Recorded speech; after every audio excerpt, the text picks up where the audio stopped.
At 4 hours 12 a.m., the calm Caribbean sky was suddenly shattered by a single siren on the U.S. Navy destroyer USS Porter. A heat signature fast, dense, clearly tactical rose from the outskirts of Caracas. It was not a satellite, not an aircraft, and not a civilian missile. Analysts watched the infrared streak form a perfect arc, consistent with the pre-launch diagnosis of an Iskander-class missile, a type of missile Venezuela was never known to possess. Then another revelation came. New satellite imagery shows Russian military advisors landing on La Orquilla Island, passing by long-dormant radar domes believed to protect Venezuela's S-300 VM batteries. The systems that had been silent were now active again, scanning the Caribbean like a warning finger. What changed in that moment to change the balance of power? But what the U.S. Navy discovered next would shake Washington far more than a single heat signature.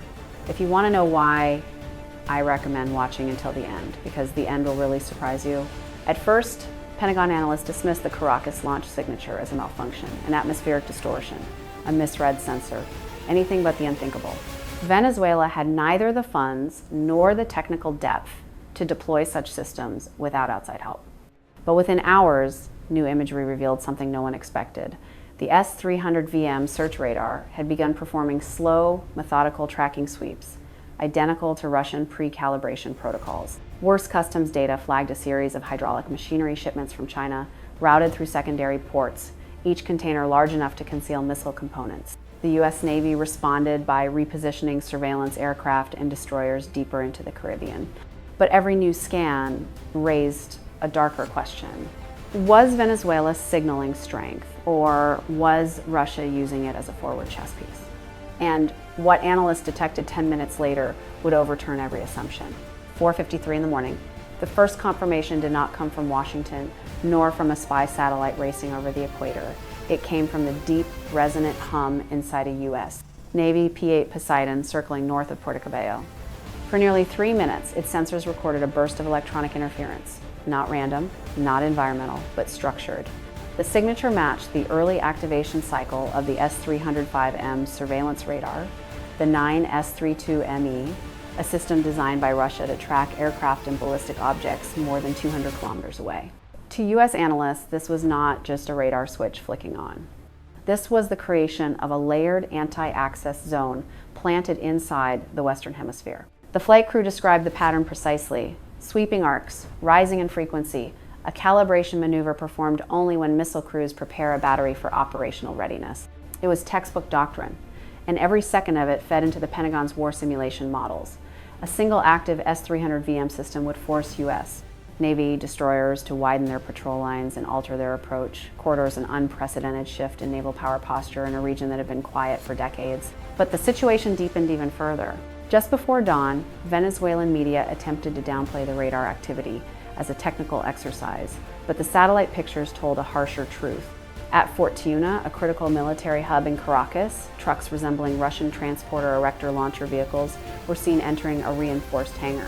Their silhouettes had the distinctive raised chassis and wide wheelbase associated with tactical missile units. For years, rumors had circulated that Venezuela received limited missile technology from Russia, possibly as political insurance, but nothing had ever been confirmed. Now the evidence was too structured, too deliberate to ignore. Then came the image that sent shockwaves through the Pentagon. An Il-76 military transport bearing Russian markings sat parked on the tarmac at Libertador Air Base. It had landed in total darkness, transponder off, escorted by Venezuelan security personnel who forced civilian aircraft to hold patterns for more than 40 minutes. The aircraft's cargo manifest, flagged by intelligence partners, listed industrial machinery, a category often used for missile body segments, radar modules, or mobile launcher components. U.S. analysts began sketching the entire scenario on digital maps. Radar coverage arcs reaching deep into Caribbean airspace, potential missile storage zones, communications links, possibly routing through China-made infrastructure, the formation of a defensive bubble capable of deterring U.S. patrols. This was no longer speculation. This was a hidden strategy unfolding in real time. Inside the Pentagon Strategic Center, officers fed every new data point into real-time war simulation engines. If even one Iskander-class launcher was present, confirmed or not, the U.S. Navy would be forced to shift assets from other global theaters, including the Pacific. where rising Pacific tension with China already stretched American forces thin. And that was the unspoken truth. If Russia created a serious enough distraction in the Caribbean, China could exploit the moment in the Pacific, testing U.S. resolve across two distant fronts. The crisis in Venezuela was no local event, it was part of a global equation. But the most chilling moment came not from satellites, radars, or naval patrols. It came from the sea, quiet, cloaked, and moving straight toward the center of the crisis. Because the next signal the U.S.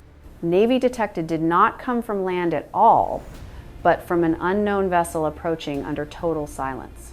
The unidentified vessel first appeared as a faint metallic whisper across the low-frequency towed array of the U.S. Navy destroyer, USS Gravely. No name, no broadcast, no navigation lights. Just a slow, deliberate acoustic signature, too quiet for a merchant ship, too heavy for a fishing boat, and far too disciplined for anything civilian. At 6:21 in the morning, the contact altered course directly toward the Venezuelan coastline, slipping inside a corridor that intelligence analysts believed was being mapped out by the newly active S-300VM radar arcs. Whatever the vessel was, it was moving like it belonged there. But Washington had already made its move. Hours earlier, an entire aircraft carrier strike group built around the USS Dwight D. Eisenhower crossed into the Caribbean under strict radio silence. The message was unspoken but unmistakable.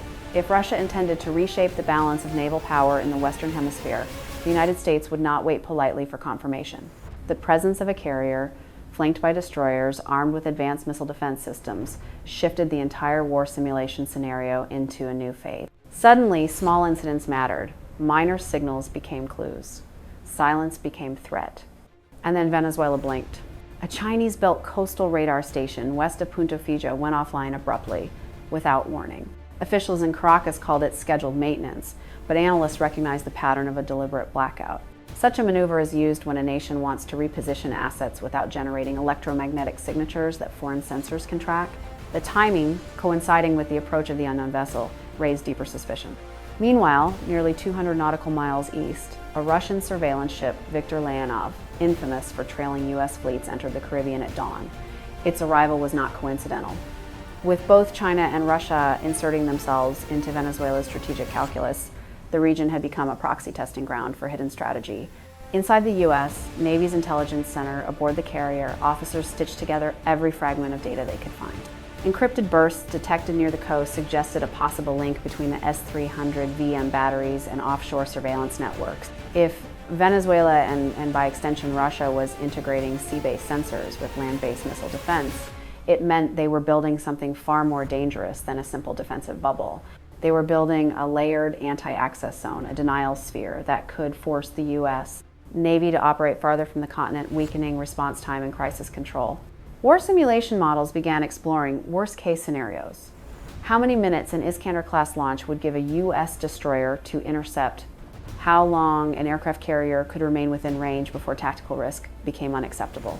The cascading impact on Pacific deployments if more ships were pulled into the Caribbean, whether China would test the U.S.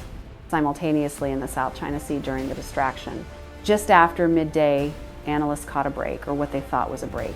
Thermal imagery revealed a series of heavy transport vehicles hidden beneath camouflage netting outside Maracay. Their heat signatures matched those of recently moved equipment. And one silhouette, a long rectangular chassis with a distinctive center pivot, resembled that of an Iskander-class transporter erector launcher. It was not confirmation, but it was close enough to send the Pentagon into a quiet panic. Inside the Situation Room, one question dominated every conversation. Was Venezuela truly fielding a tactical ballistic threat, or was Russia deliberately creating ambiguity to stretch American focus across the globe, especially as Pacific tension with China continued to rise? The answer mattered, but the next 20 minutes would destroy any illusion that Washington understood the full picture, because the pattern the U.S. Navy thought it had decoded was about to shatter completely. 7:29 in the evening. The sun had barely slipped beneath the Caribbean horizon when the U.S. Navy P-8 Poseidon detected the most alarming signatures of the crisis so far. On the southern side of El Libertador Air Base, 3 long silhouettes appeared on thermal imaging vehicles with extended chassis, angled command cabins, and heat patterns consistent with insulated launch canisters. Analysts did not declare them as Iskander-class launchers, but within minutes, the Pentagon labeled the images high probability asset. Suddenly, the entire war simulation architecture shifted. If Venezuela possessed even a single operational Iskander-class platform, its range could threaten U.S. Navy destroyers, bases in nearby territories, and even civilian air corridors. The region had not seen a tactical threat like this since the early stages of the original Cuban Missile Crisis. Then, at 7:44 in the evening, the S-300VM radar system switched from calibration mode to full power tracking. The sweep was unmistakable. A sharp, rising electromagnetic arc pulsed across 200 kilometers of airspace, brushing the edges of U.S. patrol routes. It was the kind of activation protocol that preceded combat readiness. This was no drill. This was no misinterpretation. This was Venezuela, and by extension, Russia, declaring that the sky above the Caribbean had become contested territory. The U.S. Navy reacted instantly. Aboard the USS Gravely, the crew initiated counter-electronic warfare protocols, raising the destroyer's electromagnetic shields to minimize interference. The aircraft carrier USS Dwight D.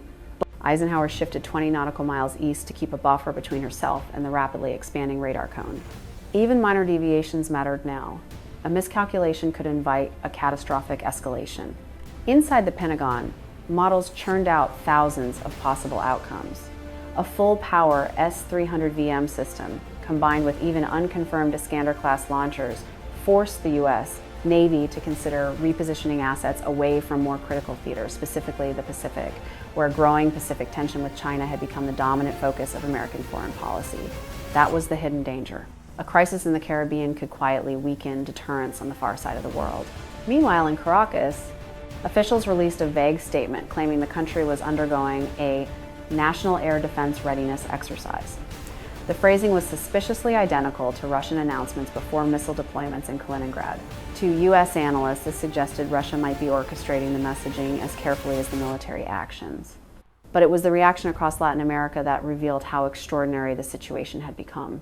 Governments from Colombia to Trinidad called emergency security meetings. News networks revived the phrase Cuban Missile Crisis, applying it with unnerving seriousness. And still there was something missing, something no one could see clearly. At 8:26 in the evening, the P-8 Poseidon returned with another pass over the suspected launch site. This time, the silhouettes were gone.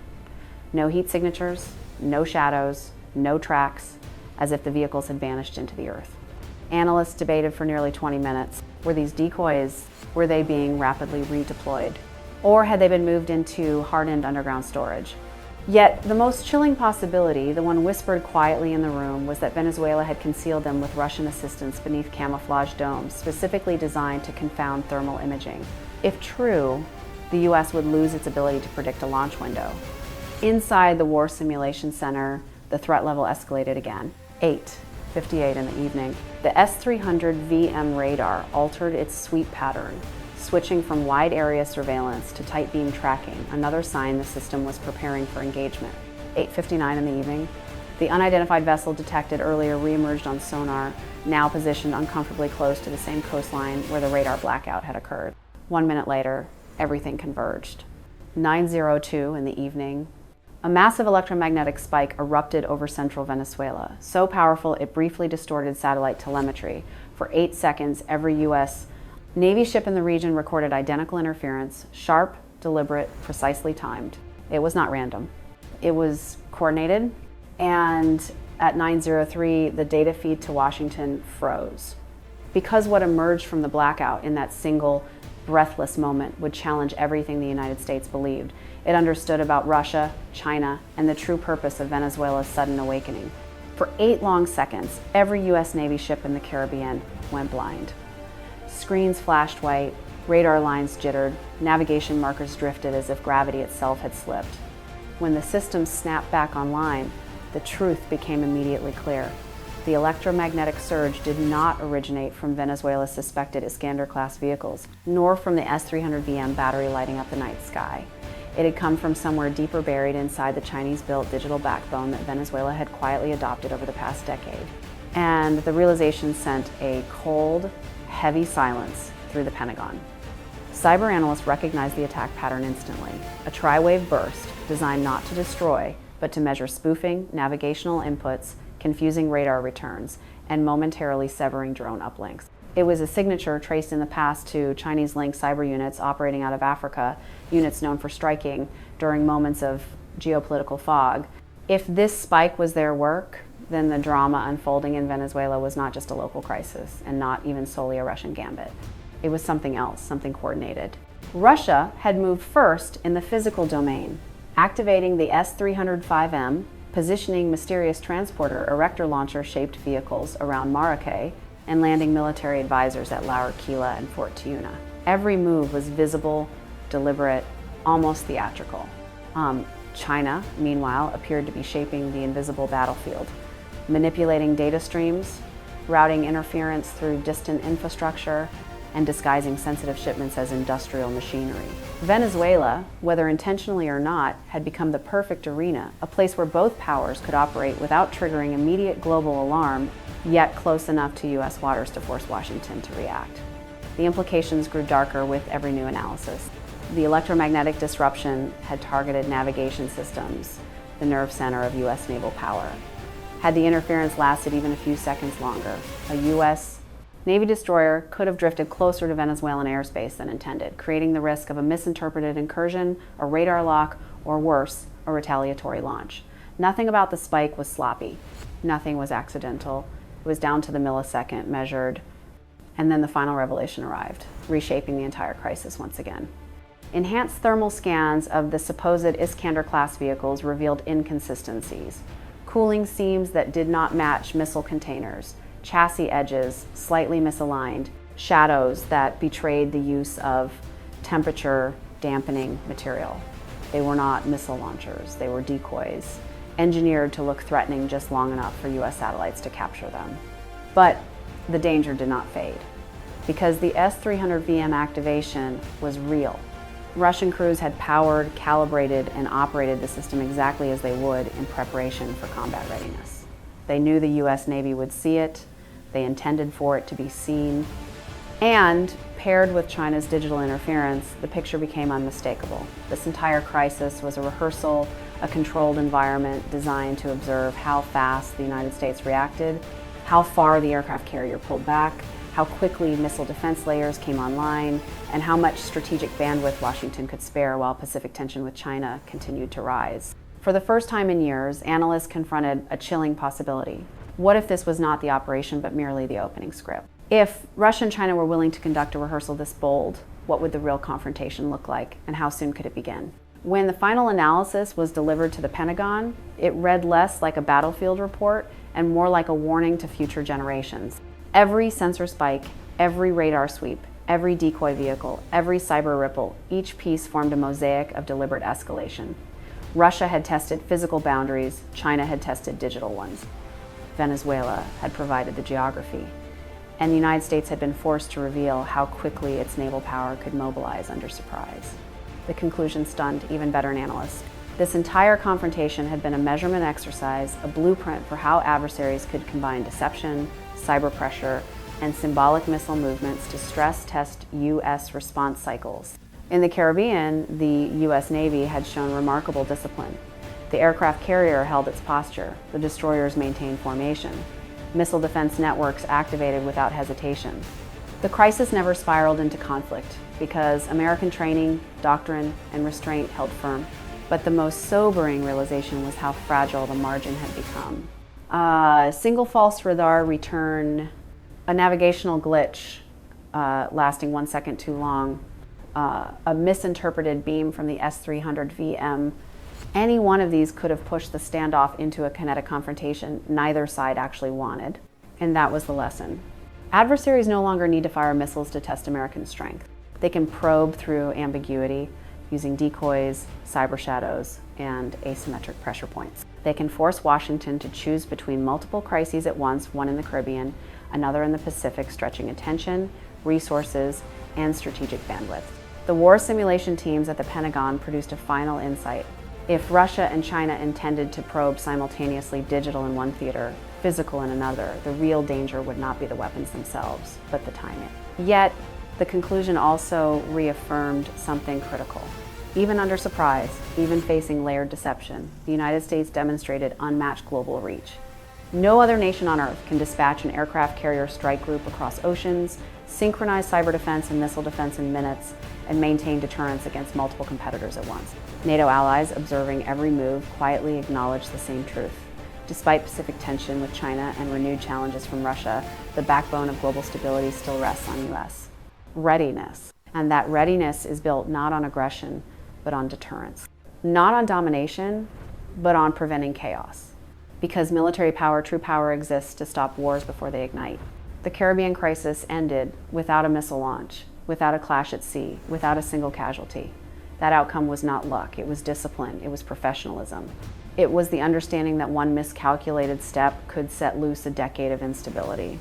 The world will remember this episode, not as a battle, but as a message. America cannot be caught off guard.